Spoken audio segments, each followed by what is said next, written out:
مصر اور تیونس میں تبدیلی کی لہر کے بعد پاکستان میں سوشل میڈیا اور اس کے ذریعے تبدیلی کی راہوں پر بحث مباحثے کا آغاز ہو گیا ہے۔ ملک کی تمام ہی بڑی جماعتوں نے اپنی ویب سائٹس بنائی ہیں، مگر یہ تمام جماعتیں اس پر زیادہ متحرک نظر نہیں آتی۔ New media and old politics Germany کے ادارے فیڈرک ایبرٹ اسٹفٹنگ نے اس موضوع پر ایک مباحثہ منعقد کیا تھا، جس میں کراچی کے بعض بلاگرز، ایکٹیوسٹ اور سیاسی جماعتوں کے نمائندوں نے شرکت کی۔ اس مباحثے میں ڈاکٹریٹ کے طالب علم مارکس کی تحقیقی رپورٹ بھی پیش کی گئی، جن کا کہنا ہے کہ پاکستان میں انٹرنیٹ کا سیاسی استعمال بڑھ رہا ہے۔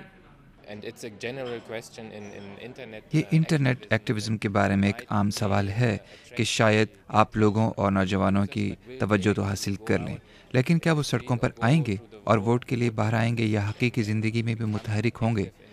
تو میں سوچتا ہوں کہ یہاں آپ کو حقیقت پسند ہونا پڑے گا۔ شاید کچھ لوگ آپ کو فیس بک پر تو پسند کریں، لیکن ضروری نہیں کہ وہ آپ کو ووٹ بھی دیں۔ پاکستان میں ان بلاگرز نے ایمرجنسی کے وقت اور وکلا تحریک کے دوران سوشل میڈیا کا بھرپور استعمال کیا، مگر یہ وہ دور تھا جب ٹی وی چینلز پابندیوں کے دور سے گزر رہے تھے۔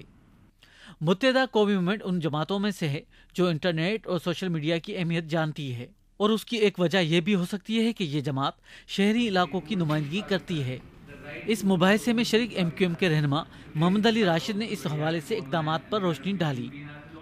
تو یوتھ پہ ہمارا زیادہ فوکس ہے، اور ہم بھیجتے بھی پارلیمنٹ میں ایسی ینگ ایجوکیٹڈ مڈل کلاس کے لوگوں کو بھیجا جاتا ہے، تو ہمیں اندازہ ہے کہ آن لائن ایکٹیویٹی اور سوشل میڈیا کو یوز کر کے، اور یہی ایک میڈیم ہے جہاں سے ان کو ٹریک کیا جا سکتا ہے، اپنا میسج پہنچایا جا سکتا ہے، تو وہاں ہم بہت ایکٹیو ہیں۔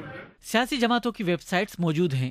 اس کے ساتھ کئی سیاسی رہنما اور ارکان پارلیمنٹ بھی اب ٹویٹر اور فیس بک جیسی ویب سائٹس پر دستیاب ہیں۔ اگر کوئی عام آدمی ان سے کوئی سوال کرے تو کیا یہ اس کا جواب دیتے ہیں؟ انٹرنیٹ کا یا نیو میڈیا کا ایک جو ہمیں وہ دکھتا ہے، it's better than the electronic regular media, مگر یہ پھر بھی ون وے ہی ہے۔ اس میں آپ نالج کریٹ کر سکتے ہیں، خود سے کنٹینٹ بنا سکتے ہیں، مگر جواب آپ کو نہیں ملتے۔ اس مباحثے کی شرکاء کی رائے تھی کہ پاکستان میں سوشل میڈیا ابھی بحث مباحثوں تک محدود ہے، مگر اس سے عوام کا متحرک ہو کر سڑکوں پر آنے کا مرحلہ ابھی دور ہے۔ ریاض سہیل، BBC، کراچی۔